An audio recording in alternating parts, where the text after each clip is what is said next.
Joining us, I'm Berita RTM and you're watching Updates at Noon. Our headlines for today. ASEAN must remain independent and neutral amidst tense US-China relations. Discussions underway on handing over Bintulu port management to state government.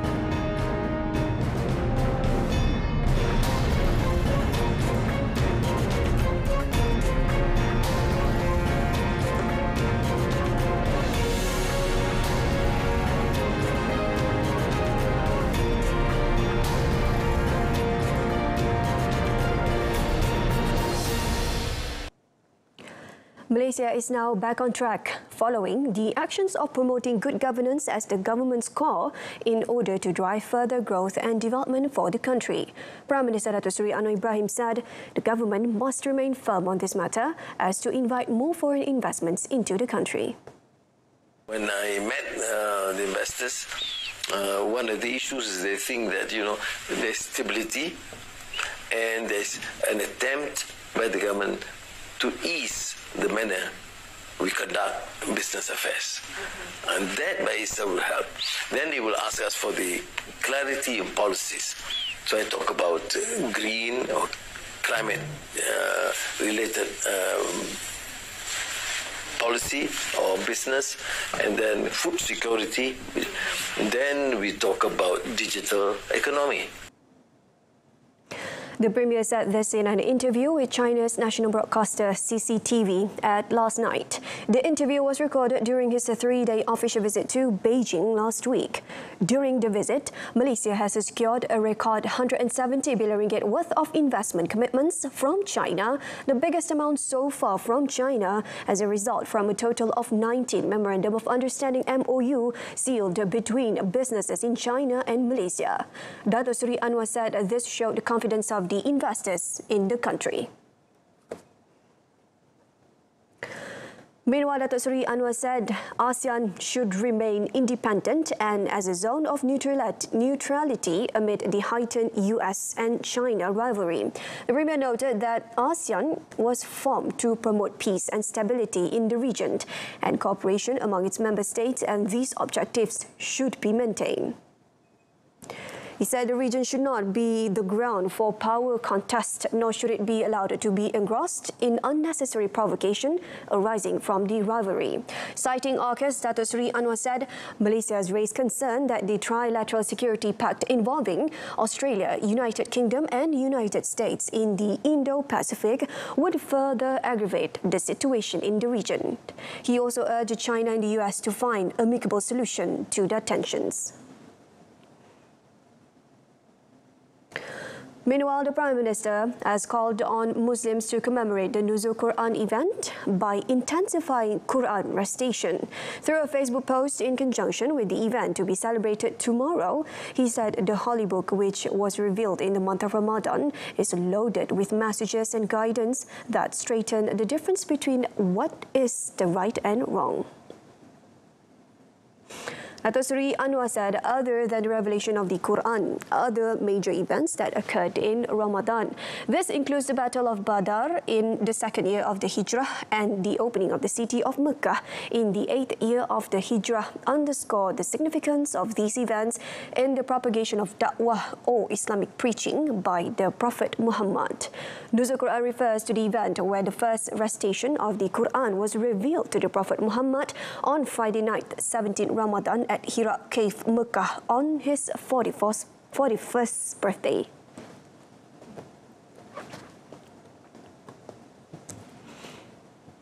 A committee involving the federal and Sarawak government will be established to decide whether the administration of Bintulu Port will be handed over to the state government.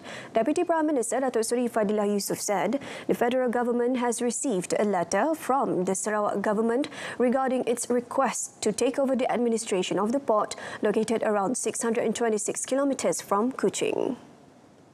He added that a meeting involving the relevant agency will be held to obtain the views of various parties about the port's status. There will also be discussions with the Finance Ministry to look at the views of the federal government to see if they agree to hand over the administration of the port to Sarawak in accordance to the provisions of the Federal Constitution and the Inter-Government Committee. Bintulu Port has been developed and managed by the central government for the past 40 years. Kerajaan negeri tidak ada kemampuan untuk membina port khusus untuk tujuan oil and gas waktu itu. Jadi dalam keadaan sekarang perundingan itu akan dimulakanlah sebab surat baru diterima dan kita akan berbincang dengan Kementerian Kewangan untuk melihat perincian dan apa pula pandangan di peringkat persekutuan. The drastic increase in COVID-19 cases involving the education cluster recently is still under control through intervention measures taken by the Ministry of Education. Minister Fadlina Siddiq said intervention measures implemented by the ministry include isolation, reminding teachers and students of the drastic increase in COVID-19 cases and urging parents to monitor the health condition of their children before sending them to school.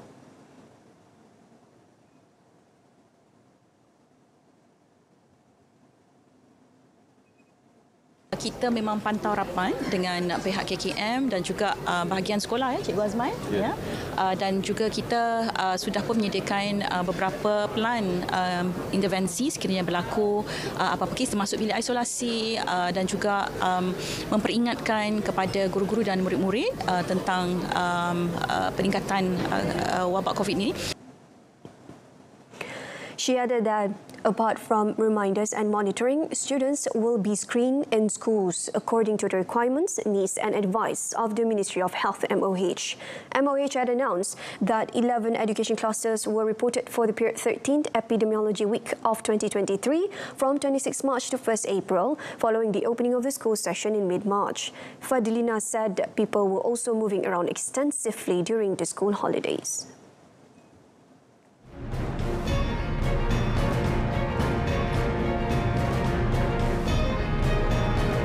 Coming up next, subsidized cooking oil in the country currently sufficient.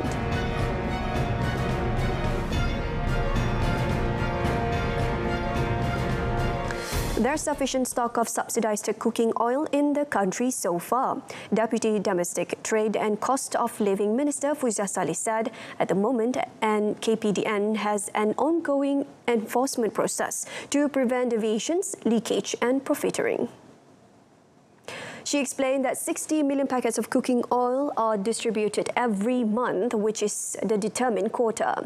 The specified amount will only be insufficient if there is an unethical leak in supplies, which will trigger situations where people cannot find cooking oil. However, the enforcers are always on the ground to ensure supply and prices are controlled. Sepanjang bulan puasa kita buat ops pantau. Saya tak dapat data terkini tetapi 2-3 hari lepas dalam 30,000 premis kita dah buat ops pantau sepanjang bulan Ramadan. Ya, jadi memang sentiasa kita memastikan bahawa tidak berlakulah semua perkara yang kita tak ingini itu seperti ketirisan, ya, penyelewengan, pencatutan dan sebagainya itu. The Muslim community is advised to remain calm while waiting for the announcement from the keeper of the ruler seal on 29th Ramadan 1444 Hijri or 20th April to determine the start of Shawwal. The Mufti of Selangor, Dato' Dr. Anhar Opir, in a statement said that the calculation of the astrologers is something that is not final in determining the first of Shawwal. The final decision will be announced by the keeper of the ruler's seal as the authority entrusted by the Council of Rulers on that evening, subject to the result of moon sighting at 29 locations that have been identified. On the order of the Sultan of Selangor, Sultan Sharafuddin Idris Shah, he advised all Muslims in the country as the Mufti of Selangor to respect all the processes that have been set and hand over the responsibility of determining the start of Shawwal. He added that the early start of the Islamic month depends on the sighting of the crescent moon. The data on the position of the moon on the date of observation in one country is not subject to the results of the sighting of the crescent in another country.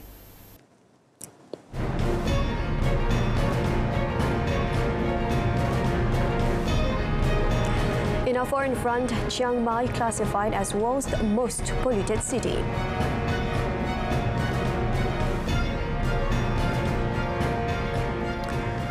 Thailand's Chiang Mai was ranked the world's most polluted city on Friday, with authorities urging people to work from home to avoid the hazardous air.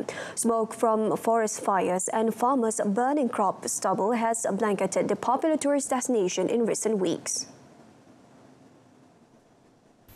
Prime Minister Prayut Chan-o-cha held video talks with the leaders of neighbouring Myanmar and Laos to discuss the problem, which affects large areas of Southeast Asia every year. Thailand has been choking on heavy air pollution since the start of the year, caused in part by seasonal agricultural burning. According to the Public Health Ministry, nearly 2 million people have needed hospital treatment for respiratory conditions caused by air pollution this year. On Friday morning, the air monitoring website IQ Air ranked Chiang Mai as the most polluted major city in the world, above regular hotspots such as Delhi and Lahore. Levels of the most dangerous PM 2.5 particles, so tiny they can enter the bloodstream, were more than 66 times the World Health Organization's annual guideline. Chiang Mai Provincial Governor Nirat Pongsititavon issued a statement urging people to stay indoors and work from home to protect themselves and reduce the health impact from PM 2.5 particles. Palestinians attended Friday prayer at the Al-Aqsa Mosque yesterday in Jerusalem's walled Old City, which draws hundreds of thousands of worshippers during the Islamic holy month of Ramadan, and where Israel has deployed large police forces, passed without major incidents. 2 women were killed in a shooting in the occupied West Bank on Friday, and Israel reinforced troops near its borders after cross-frontier violence and police raids at Jerusalem's Al-Aqsa Mosque raised concerns of a broadening conflict.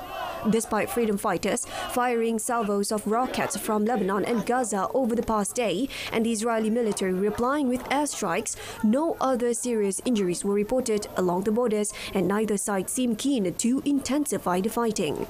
One official with a Palestinian group told Reuters they were ready to keep the calm should Israel do the same, with the group having made its point. Apart from some stone throwing, police said the compound was quiet. French Prime Minister Elisabeth Borne on Friday said the country needs cooling off after weeks of fierce clashes over Emmanuel Macron's pension reforms, apparently distancing herself from the inflexible president. Divergence is rare between Macron and Borne, a career technocrat who regularly denies having further political ambitions. After a meeting with worker representatives broke up without any progress on Wednesday, she added that the unions must not emerge humiliated from the pensions battle. Head of France's largest union, CFDT, Laurent Berger, agreed by saying it's better to have claiming words than stigmatizing words.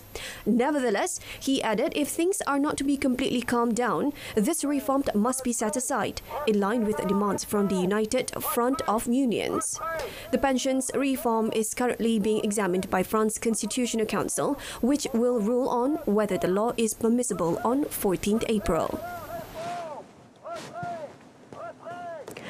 France is to build a memorial to the victims of the 1994 Rwanda genocide, it said Friday, as Kigali marks 29 years since the slaughter. The announcement comes after President Emmanuel Macron in 2021 recognized that his country bore responsibility in the killing of 800,000 mostly Rwandan Tutsi between April and July 1994. The French presidency said the monument will be erected in Paris on the left bank of the River Seine, not far from the Foreign Ministry. It will be across the water from another memorial to the victims of the mass killings of Armenians during World War I, which Yerevan and several Western states see as genocide.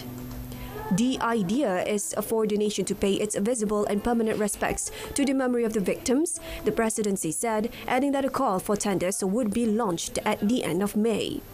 Marcel Cabanda, president of the Ibuka France Genocide Survivor Association, welcomed the announcement as very important.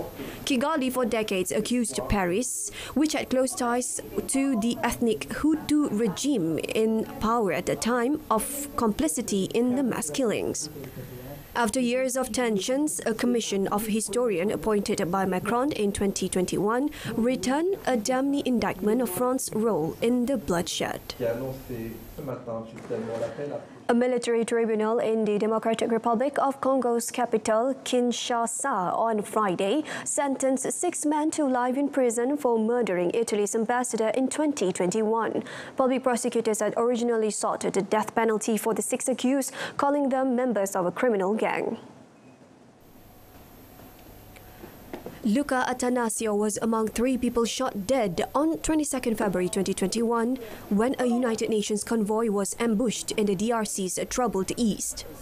The other fatalities were driver Mustafa Milambo and Italian police officer Vittorio Icovacci. On Friday, lawyers for the 6 Congolese men told the AFP they would appeal the life terms. 5 of the men are being held in prison in Kinshasa, while the other is on the run. During previous hearings, the prosecution cast the defendants as criminals who had initially intended to kidnap the ambassador and demand a 1 million ransom. The defendants, who were arrested in January 2022, denied any wrongdoing and said their initial confessions were extracted through torture.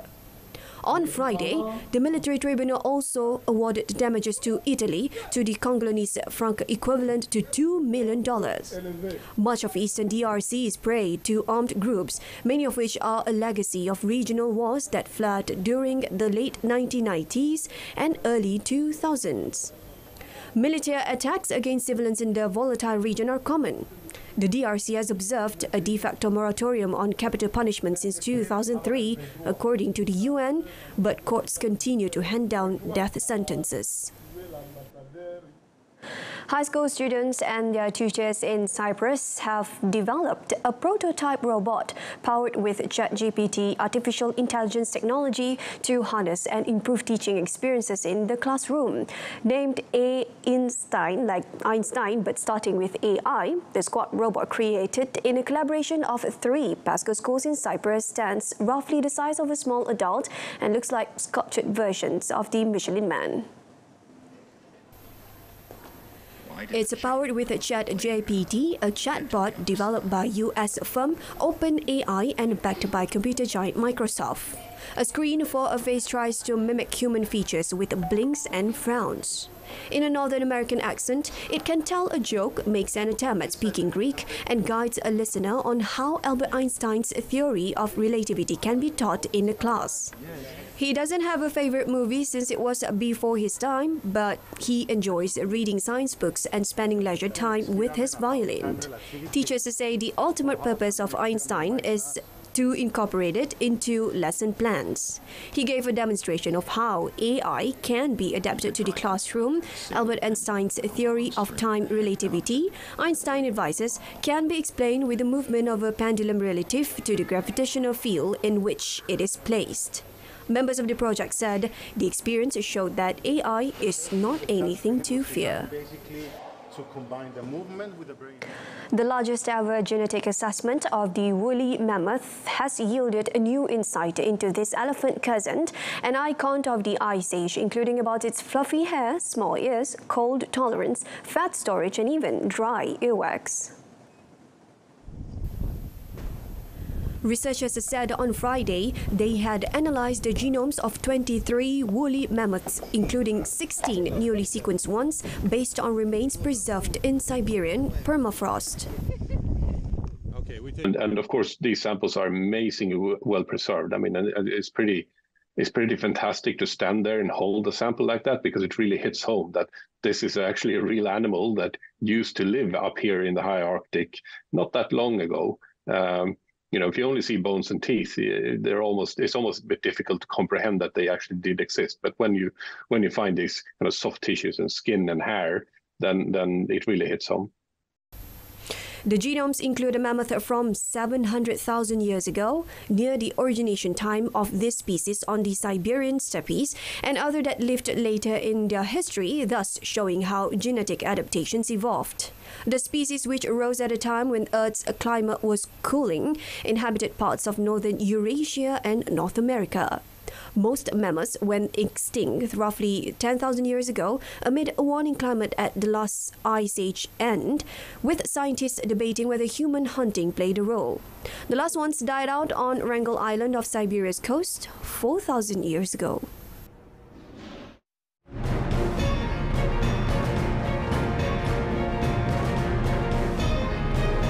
Liverpool hopes to end lackluster run in Arsenal face-off tomorrow. That and more next in sports.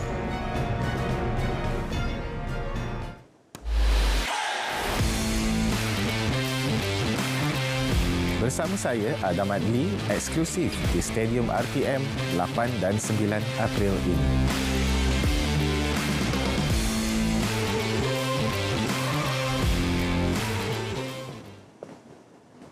Liverpool manager Jurgen Klopp hopes to see a reaction from his underperforming players when they face Arsenal tomorrow after a lifeless display in a goalless draw at Chelsea in midweek, which came on the back of a run of poor performances. Liverpool slipped 2 spots to 8th in the league after Tuesday's draw, with 43 points after 28 games, 10 points outside the top 4. Klopp said they would try to build on the excellent record Liverpool have at home when they welcome Arsenal, the first visitors to Anfield since Liverpool dished out a 7-0 thrashing of Manchester United at the start of last month. Mikel is building this team for a few years now, and obviously the outcome is pretty impressive. The way they play is fun to watch, to be honest. It's super lively, really good football, top players on the pitch, good match plans. So yeah, good. I know it's not exactly what you can say about us in a moment, so that shows you what is the situation. But at least for a while, we can mention again. It's still it's Anfield, so we are at home, and we still have to show reaction after reaction after reaction. We have to and improvement, and that's what we will absolutely try on Sunday. Liverpool defender Virgil van Dijk, winger Luis Diaz and midfielder Thiago Alcantara all returned to training, but Sunday's game might come too soon for Diaz, whom club expects to be fully fit for next Monday's trip to Leeds United. Meanwhile, Manchester United's manager Erik ten Hag said the players have to foster a culture of consistency at the Premier League club. In the last league outing, United responded to a disappointing 2-0 defeat by Newcastle United by claiming a 1-0 win over Brentford that lifted them from 53 points through ahead of 5th place Tottenham Hotspur.